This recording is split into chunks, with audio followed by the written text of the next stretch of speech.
నామానికి స్తోత్రాలు. ఈ సమయం ఇచ్చినటువంటి దేవజనుల గారికి వందనాలు. ఇప్పుడు వచ్చిన బిడ్డలందరికీ వందనాలు చెల్లిస్తున్నాను. మాకు 3 వాహనాలు ఉన్నాయి.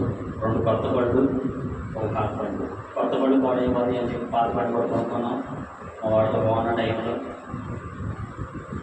మరి 3 బళ్ళు కూడా మా పరిస్థితి బాగా తాకట్టు పెట్టేసాం. బాగా ఇబ్బందులు పడి మరి దేవుడి కృపను బట్టి ఈ 2 రోజులు ఉపవాస ప్రార్థనలో నేను వచ్చాను. ప్రతిరోజు నా భార్యతో నేను ఇంట్లో ప్రార్థన చేసుకుంటూ ఉంటాను. ఈ బండి నిమిత్తం ప్రతిరోజు ప్రార్థన చేసుకుంటున్నాను. మరి అయ్యగారు నేను రామన్నప్పుడు ఈ ఉపవాస ప్రార్థనలో పాల్గొంటే దేవుడు నాకు మేలు చేస్తాడని చెప్పాడు.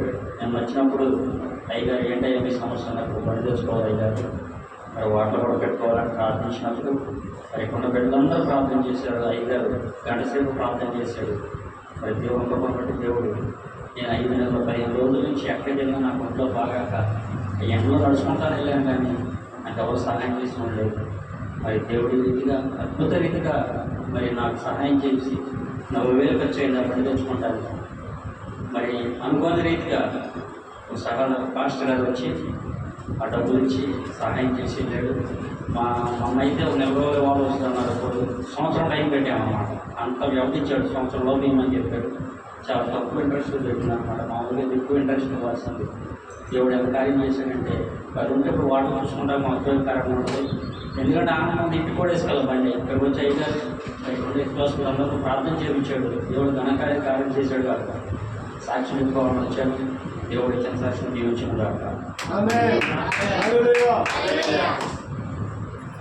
వాహనాన్ని ఇచ్చిన దేవుడు నూతన వ్యాపారాన్ని కూడా ఇచ్చును గాక. ఆమేన్, ఆమేన్. ఆశగల ప్రాణము తృప్తిపరిచింది. మరలా వారు నూతనంగా హోటల్ ప్రారంభించుకుని అంచెలంచెలుగా దీవించబడినట్లుగా దేవుడు వారికి సహాయం చేయును గాక. హల్లెలూయా, హల్లెలూయా. మంచిదయ్యా సోదరుడా, దేవుడు దీవించును గాక.